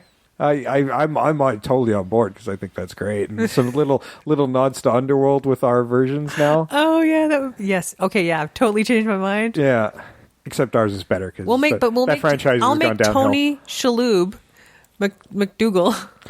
Hey, there we go. Yeah. I don't mind that. He'd be a little more like Monk. Exactly. Just a little more intense. I want to see him. Yeah, I like to see him intense every once in a while. Yeah. Okay. Yeah, that works for me. I'm happy with that. All right. Okay. Oh, I think we both got incredible casts for our films. For sure. Like, that's really great. Yeah, because I want more action. I want Sandra turned, and then we can get a little bit more happening there and using her vampiric powers and flopping around. And hey, if this happens in Castle Dracula, we can have like I kind of want her and Joan having a bit of a face-off at some point. Cool. I wouldn't mind that. Because they didn't really have that in this movie. You got to have the two opposing chicks having that moment. Yeah. Yeah, I agree. I almost thought... I want them talking about how they were faking being interested in the guy, like in front of him. Yeah, I'm standing right here. You're like, yeah, do you honestly think that that's the type of guy I go out with? Do you honestly think that's the type of guy I go out with? And he's sitting there, he's like, it hurts. It hurts to do that. It's real bad. Because in mine, they could be lesbian, and it could be Melissa McCarthy going, "Oh, you're just being so very mean." I'm hot. That would also be awesome. A lot of people want to get with this. See, it's working already. That's great. I love that entire thing. That is awesome. I flirted with the idea of bringing in the three chicks from Dracula, like the brides? the concubines, the brides, but they're all dead. I thought about maybe him having them again. Well, yeah, I don't know. I think you have like Sandra and Joan both under his spell at some point. Yeah. So it becomes redundant. I think it becomes too busy. They did try that in Van Helsing after all, and that and that had everything. Nothing worked, and that was the next time all these creatures would be together. Yeah. So they threw them all at one another, and it just was a mess. Yeah, they should have looked at this movie and said, "Hey, this is how you do it. This is how you do it." Like, everybody kind of had a purpose and a reason to be there and good screen time. Yeah. Yeah. I don't feel anybody was really left aside. I think at the most it was Frankenstein, but that's only because he was weak, but his big moment happens more at the end. Mm-hmm. So, did you have a Joan and Sandra? I didn't really have a Joan and a Sandra. Because Kate McKinnon was going to be my Joan, but I didn't have a Sandra. Yeah, no Dr. Stevens either. I'd almost change Dr. Stevens to be a changed name. His lineage is of the Frankenstein lineage, so you can actually have somebody who's a Frankenstein in the movie. Who's the guy from Mad Men? Oh, I've never seen Mad Men, so... Oh, God, the main guy from Mad Men. He's done a lot Okay, of well, I'm movies. aware of the lead actor, so he'd be good. He'd be good Dr. Stevens, I think. Yeah. And he's funny. I just don't know his name, but He was in Bridesmaids, too. oh, there you go. John Hamm. Oh, okay, John Hamm. Yeah, he would be. He's got that classic look. Yeah, but like, he can do humor too. So Yeah. he'd be a good Dr. Stevens. Yes. Yeah, all right, and I would totally make him a Frankenstein. Like, let's just that way. He already has the journal, and he's sharing that knowledge with Sandra, Yes. who's. I think, and that would be great, because if she's the femme Ooh. fatale character anyway, she's playing both sides. Oh, wait. Oh, or you could have where he is a Frankenstein, but he's calling himself Dr. Stevens. Yes, no, you do. You actually have him still as Dr. Stevens, but he's a Frankenstein. He's related. But I figure he's trying to fool, like, Sandra doesn't know. Oh, what if he's the one working with Dracula to do this, and he's been convinced to Or he wants to resuscitate find this out experiment. about his, like, great-great-uncle's work. Yeah. And he's, So- like, been searching forever and only found out through and different Sandra channels. is only turned to do this. Yeah. Well, you'd have to have a setup bit at the beginning for that True. to happen. Well, it wouldn't take very much, but you'd have that setup, Yeah. so you could. You could have misdirected dialogue She wouldn't between Sandra Yeah, she and wouldn't Dr. become Stevens. the femme fatale until she's controlled by Dracula. Then, Mm-hmm. but that would still work. Yeah. Yeah, because I don't want the straight up. I want like the major bits in here, but I want it to feel natural for these characters rather than being a Yeah. straight up remake of it. Because the balance of the comedy of whichever duo you choose is going to work best in what they're comfortable with. So Yep. yeah, you don't try to force it into something that it's not. So Yeah, no, like, I mean, this is a slightly, like, I want this to be just a more slightly exaggerated world than the real world. Mm-hmm. Like, they still look upon these things as just like myths, but they're actually kind of real, yeah. and they don't know it until this whole thing happens. I am totally on board with that, and you could if we go with my horror party or whatever thing, you can still have some of the more modern famous horror icons flipping around in there, just in the background Yeah. as eye candy. It's they'd be my Stan Lee moment, right? Hey, did you see that was Robert Englund in the background? And Yes. Oh, yeah. just to have them floating around the party as extras. Ooh. Or having them floating around the party as extras is also a great misdirect where people are like, this isn't real. Like, come on. Like, there's that guy over there. Yeah. Like, it feeds into that part of the story where they don't believe this is really happening.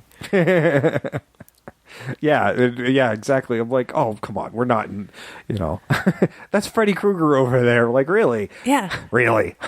Like, maybe they thought, like, am I unpunked? Yeah. Oh, yeah. There we go. Oh, shit, we gotta have Ashton Kutcher. No. Exactly. No, he'll never be in my casting. Just a picture. Like a framed picture. But I got his autograph. And that's where Ashton Kutcher is in the movie. There it is. Special thanks to Ashton Kutcher. Yeah. for like not being the last Fast and the Furious where the woman who played Giselle, Gal Gadot, was in the credits, but she was just in a photo. Her screen time went way down. I know. But she still got a credit in the beginning. Like, that's what boggled my mind. At least give me a flashback. Oh, man, yeah, that's true. They'd all want big credit. Mm-hmm. If you put Tony Todd and all those guys in there. Yeah, that might get too busy. Might get too busy. But I like our core here, Yeah. little change of the location. It streamlines the script a bit as well. Mm-hmm. Yeah. Ooh, something just occurred to me. When you know where you're talking about how it's like a kind of a house of horrors and the guy's really, really a stickler about everything being realistic, that's where the lab equipment came from. Oh, it's legit. Yeah. Yeah. It's the real deal from back in the day, too. Yes. Yeah. Oh, yeah. So this is one location. Yeah. I mean, outside of whatever you need to travel to get there, but yeah, it's primarily one location. Now you've kept your budget down, and you get your Rick Bakers and stuff in there for Faxo. I guess he's retired. And you have the explanation of the people behind it, Yeah. like why those other people are there. Yeah. There we go. Awesome. Got it. Actually, if we do my version with the Gary Oldman and Benicio del Toro, the other people that go through the attraction, I just make directors of those movies. Oh, nice. I want to see Toby Hooper complaining about the crab cakes. Like just something like that. It's just so out of nowhere, but I kind of like it. Like something about directors who are like going, no, that attraction is really good, but nothing compared to these crab cakes. This is the real horror. I don't even know where this is coming from, but this is awesome. It popped into my head. I just imagined he would like crab cakes and be very upset when they were bad. I look at his face, and that's what I see. He's just really upset about the crab cakes. Yeah, Toby Hooper likes a good crab cake. And he's upset when they suck. I like it. I like it a lot. Oh, man. Okay, well, anything else you want to add to this? Because I've had a lot of fun with this one. I'm trying to think. I really like to keep that part where there's the chase within a chase, where they're escaping from one monster but still getting in the way of the other monsters. Oh yeah, I would totally keep like that. That's just something classic, and it's always funny. Every time I see that moment, it's really funny. Like, oh, thank God! It's like that Simpsons moment. We're on the boat, right? Yeah, trying to escape. Sideshow Bob, yeah. And so Bart goes to one end of the boat, and there's alligators, and goes another side, and something else, and then there's Bob again, and it's that joke. Or even in the movie where there's like the rock and the hard place, and Homer's going between both. Like one is the hard place, the bar, yeah, with the swinging thing. Yeah, I like those ones. Yeah, it's just simple, but it works every time. That's why they keep using it. I know. I laughed so hard when I saw that happen. I'm like, well, yes. And then when they did it once, I'm like, do it again.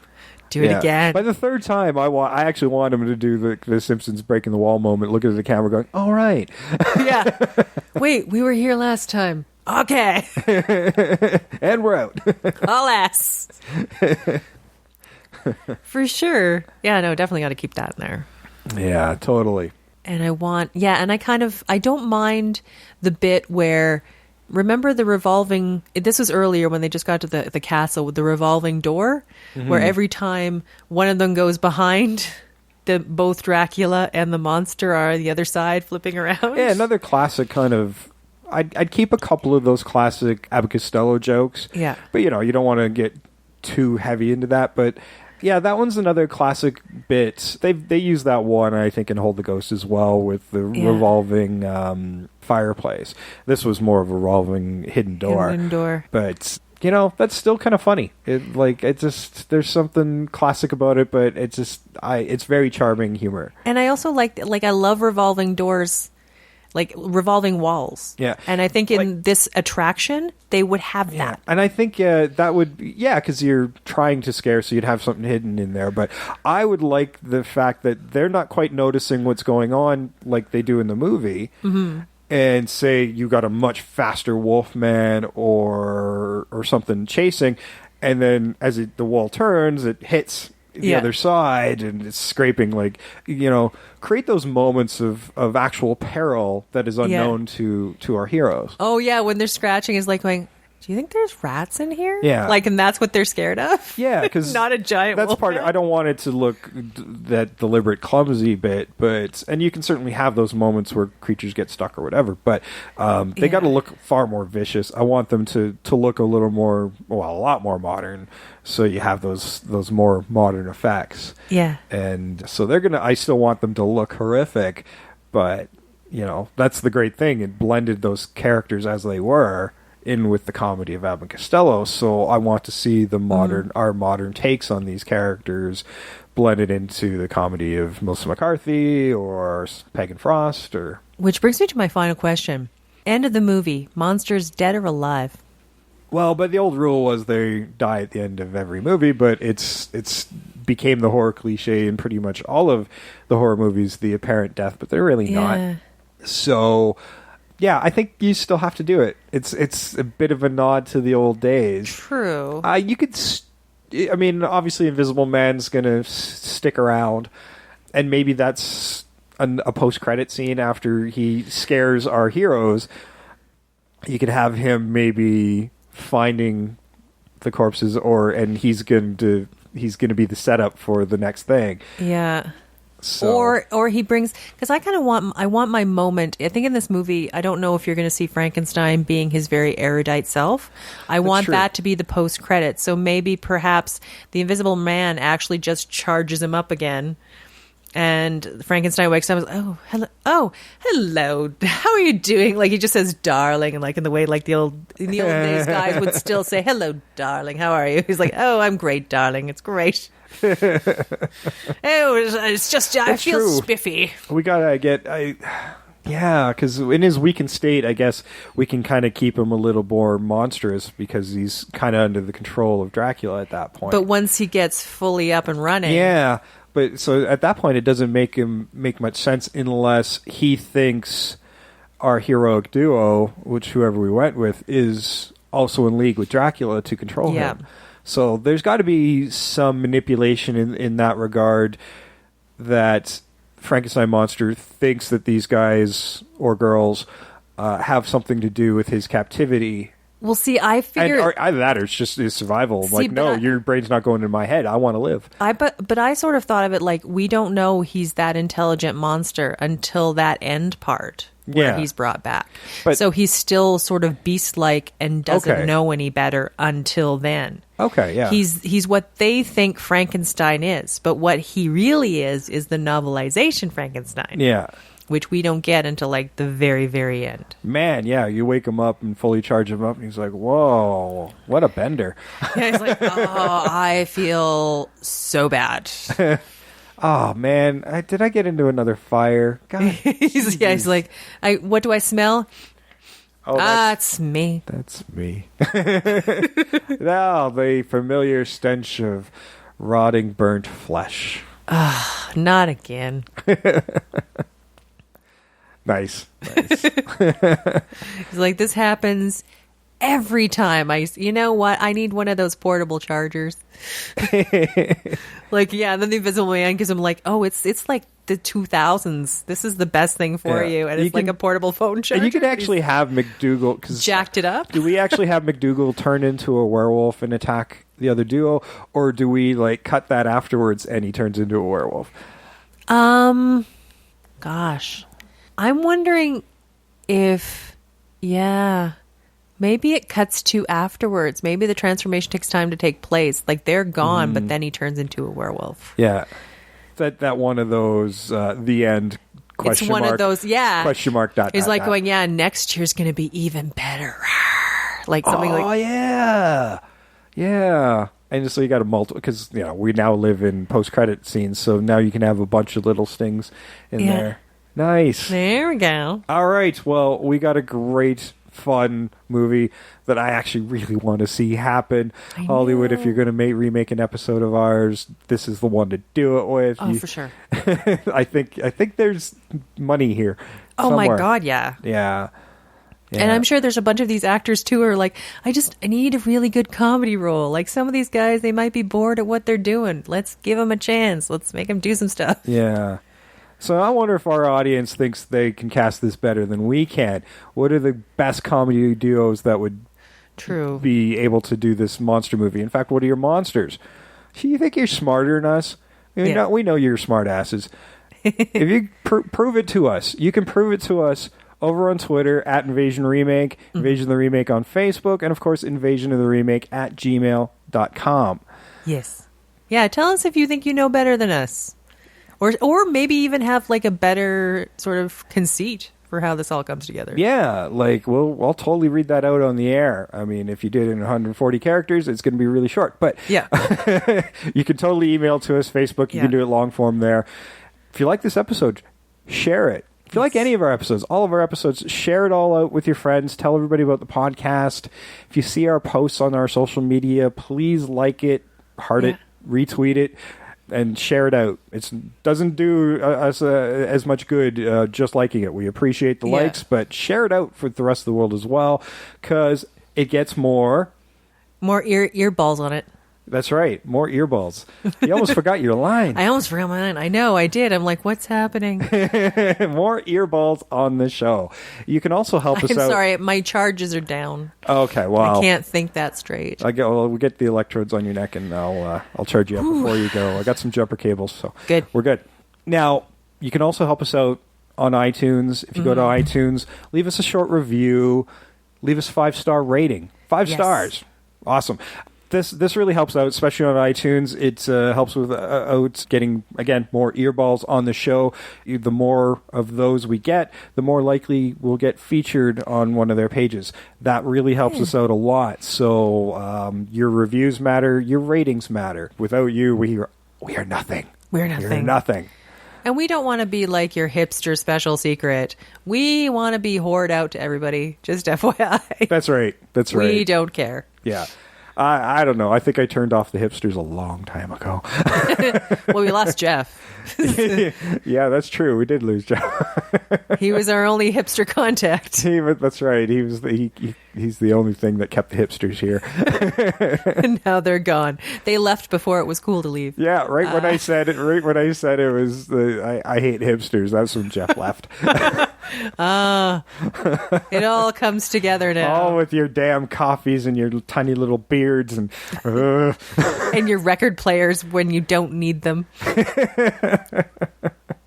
VHS? What's a VHS? Why do you still have one? To be fair, as I said before, if you're old enough, your hipster stuff eventually rounds its all the way around to being sincere again, which is why I still have VHS. You were cool for a moment in the sun. I was. But now I legitimately like VHS. It's not about being a hipster. That's just what I like. Yeah, she just didn't upgrade. No. She just never got rid of it. Well, let's look at it this way. I was having this talk with somebody else. Remember, like, when your DVD is done, you have that menu that just keeps looping? With a VHS, it ends, it rewinds, it stops, you are done.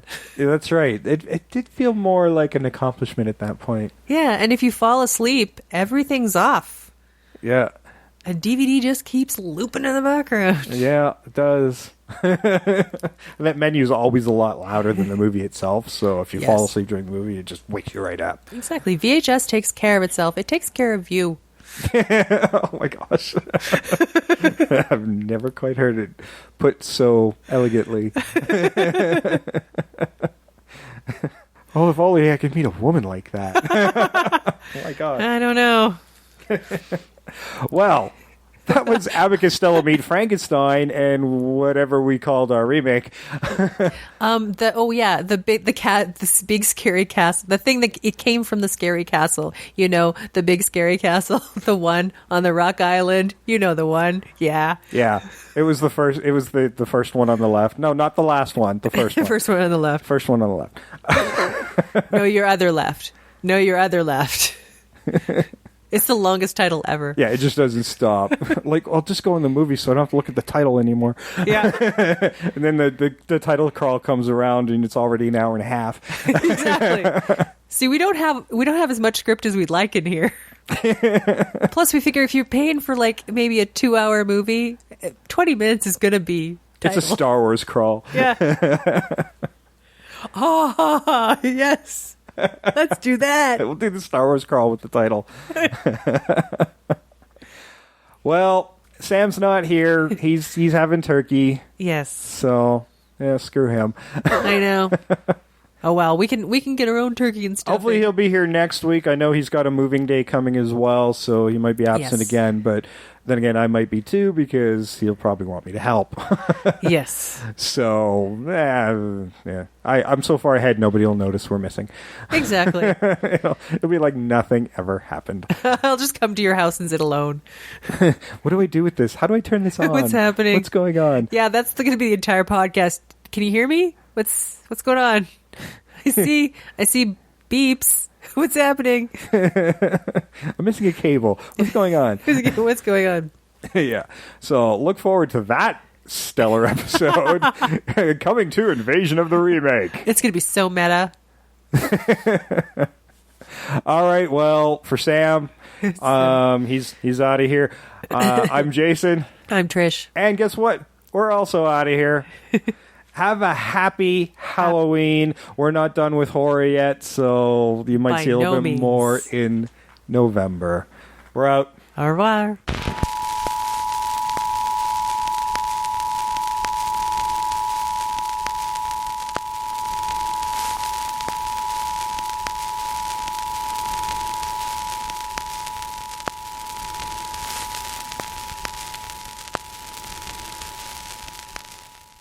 Well, he won't chase us anymore. And another thing, Mr. Chick Young, the next time that I tell you that I saw something when I saw it, you believe me that I saw it. Oh, relax. Now that we've seen the last of Dracula, the Wolfman and the Monster, there's nobody to frighten us anymore. Oh, that's too bad. I was hoping to get in on the excitement. Who said that? Allow me to introduce myself. I'm the Invisible Man.